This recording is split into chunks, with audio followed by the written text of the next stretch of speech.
Assalamualaikum warahmatullahi wabarakatuh. Halo anak-anak pintar, bertemu lagi dengan Ibu Ika di Ika Mariati Channel. Gimana kabarnya kalian? Semoga selalu dalam keadaan sehat walafiat dan tetap semangat ya.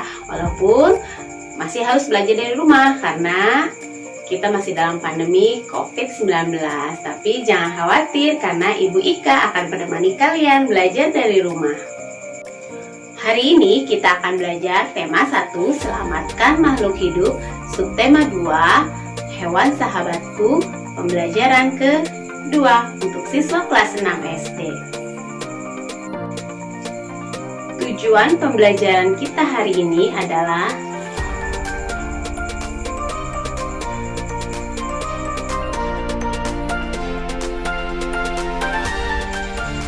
sebelum kita memulai pelajaran hari ini, kita berdoa terlebih dahulu agar proses belajar kita hari ini diberikan kemudahan oleh Allah Subhanahu wa Ta'ala. Baiklah anak-anak, kita mulai pembelajaran pada hari ini. Pada pertemuan sebelumnya, kita sudah membahas tentang hewan dan perkembangbiakannya. Di antara hewan-hewan tersebut, ada yang dijadikan sebagai hewan peliharaan. Nah, salah satunya adalah ayam. Ayam adalah unggas yang sering dipelihara orang untuk diambil atau dimanfaatkan telur dan dagingnya. Memelihara ayam diharapkan dapat memenuhi penghasilan dan memenuhi kebutuhan si pemiliknya. Pernahkah kalian berkunjung ke peternakan ayam? Apa yang kalian rasakan di sana? Bau, kotor, terus pengap, berisik. Ya, lantas bagaimana kita harus menyikapi hal tersebut? Apa yang harus kita lakukan jika kita berada dalam kondisi tersebut? Nah, kali ini kita simak penjelasan yang berkaitan dengan masalah yang Ibu sampaikan barusan terkait dengan penerapan sila-sila Pancasila. Sila keberapa? Ayo kita simak penjelasan berikut ini. Mari kita pahami lagi kelima sila Pancasila berikut. Sila pertama yaitu ketuhanan yang Maha Esa, dilambangkan oleh bintang. Sila kedua, kemanusiaan yang adil dan beradab, dilambangkan oleh rantai. Sila ketiga, persatuan Indonesia, dilambangkan oleh pohon beringin. Sila keempat, kerakyatan yang dipimpin oleh hikmat kebijaksanaan dalam permusyawaratan perwakilan, dilambangkan oleh kepala banteng.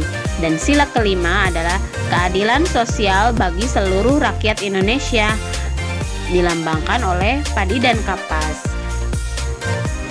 Pada hari ini kita akan mempelajari penerapan sila keempat Pancasila. Agar lebih memahaminya, simaklah teks berikut ini. Santi sangat sedih. Ayahnya baru saja bercerita bahwa penduduk setempat mengeluhkan keberadaan peternakan ayamnya. Mereka tidak tahan dengan bau yang berasal dari peternakan ayamnya. Santi bingung. Peternakan ayam Santi adalah peternakan keluarga. Usaha dari peternakan dapat menghidupi keluarga dan membiayai sekolahnya. Santi memiliki peternakan ayam petelur. Secara teratur, ia mengirimkan telur ayamnya ke pasar untuk disimpan di salah satu toko di sana. Santi tidak mau peternakan ayamnya digusur. Ia akan berusaha agar penduduk mau menerima keberadaan peternakannya. Apapun yang terjadi, Santi akan membela keluarganya agar peternakannya tetap beroperasi. Nah, anak-anak, itu tadi contoh kasus yang berkaitan dengan penerapan sila keempat Pancasila. Maksudnya seperti apa ya? Nah, coba Ibu tanya dulu, bagaimana menurut kalian tentang sikap Santi barusan? Ya, sikap Santi seharusnya melakukan musyawarah ya dan berdiskusi dengan penduduk setempat untuk menemukan solusi yang tepat ya tentang masalah kedua belah pihak tersebut agar semuanya sama-sama diuntungkan ya, keputusannya tidak berpihak pada satu sisi saja. Sikap Santi pada cerita tersebut bagaimana? Tidak mengamalkan nilai sila keempat Pancasila karena Santi hanya memikirkan kepentingannya sendiri tanpa mengutamakan kepentingan penduduk. Betul, ia tetap ingin peternakannya beroperasi. Dengan ngototnya ia ingin tetap beroperasi tanpa memikirkan permasalahan yang ada di masyarakat sekitar. Seperti itu ya. Terus menurutmu sikap penduduk tersebut itu gimana juga sih? Ya, sikap penduduk tersebut juga terlalu berlebihan ya. Seharusnya penduduk itu menerima, karena memang penduduk sudah tahu keberadaan peternakan ayam Santi, dan jika peternakannya Santi sampai digusur, penduduk tentu akan repot juga ya untuk mencari telur ayam seperti itu. Lalu dari masalah tersebut, apa sih yang sebaiknya Santi dan keluarganya lakukan untuk menghadapi masalah tersebut? Apakah diam saja, cuek saja, atau harus seperti apa? Nah, terkait dengan Pancasila sila keempat, berarti sikap Santi dan keluarganya seharusnya mengetahui apa yang menjadi masalahnya, lalu mengamati masalahnya itu seperti apa, dan mencari solusi ya akan masalah tersebut. Dengan berdiskusi, dengan musyawarah, akan terjadi pola pikir atau sehingga menghasilkan jalan keluar untuk masalah tersebut ya. Nah, apa sih yang sebaiknya penduduk lakukan terhadap keberadaan peternakan ayam? Tentunya penduduk mengingatkan ya kepada pemilik peternakan agar membersihkan peternakan gitu. Jangan main hakim sendiri, langsung marah, langsung main gusur. Nah, itu kan tidak baik juga. Jadi segala sesuatunya dapat dimusyawarahkan secara baik-baik tanpa harus ada ribut-ribut seperti itu ya. Dari pihak peternakan juga seharusnya memikirkan masyarakat ini kebauan atau tidak, terganggu atau tidak. Nah, dari si pemilik peternakan juga seharusnya memperhatikan kebersihan kandangnya.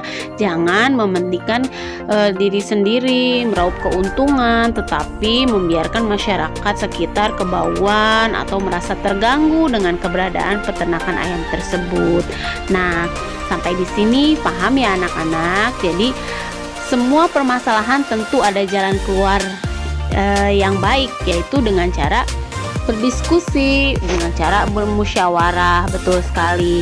Jadi penerapan sila keempat ya dari sila Pancasila sangat penting dilakukan.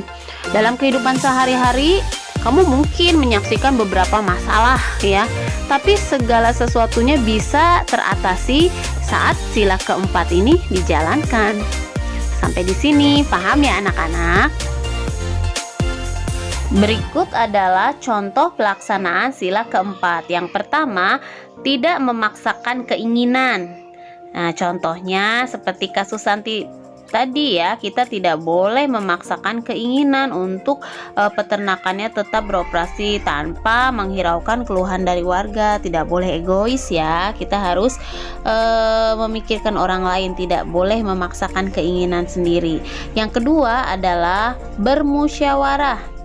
Nah, ketika kita dihadapkan pada satu masalah, kita harus menyelesaikan tidak boleh dengan emosi atau dengan konflik ya, tetapi diselesaikan secara musyawarah dan berdiskusi sampai pada akhirnya menemukan kata mufakat sebagai jalan keluar. Yang ketiga adalah mengutamakan kepentingan orang banyak. Jadi penerapan Pancasila sila keempat adalah mengutamakan kepentingan orang banyak. Tidak boleh egois berdasarkan keinginan sendiri, kepentingan golongan ya, tetapi harus mengutamakan kepentingan orang banyak. Dalam hal ini yaitu kepentingan masyarakat. Dan yang keempat adalah menjalankan keputusan yang telah disepakati bersama. Jadi hasil keputusan dari musyawarah itu harus dijalankan secara bersama-sama. Tidak boleh satu pihak saja ya. Seperti itu. Sebagai sahabat manusia, hewan banyak memberikan inspirasi pada karya seni. Salah satunya adalah pada seni patung. Berikut adalah contoh karya seni patung yang terinspirasi dari hewan.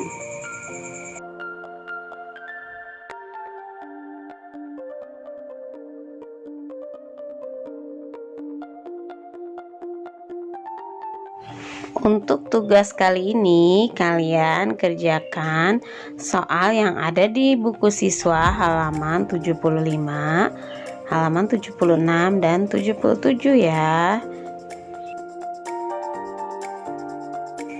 Demikianlah pembelajaran pada hari ini. Semoga apa yang Bu Ika sampaikan dapat kalian pahami dengan baik.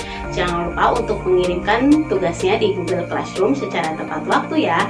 Dan Ibu berharap bahwa kalian dapat menerapkan sila keempat dalam kehidupan sehari-hari. Mungkin dari Ibu cukup sekian. Wassalamualaikum warahmatullahi wabarakatuh. Sampai jumpa di video-video selanjutnya.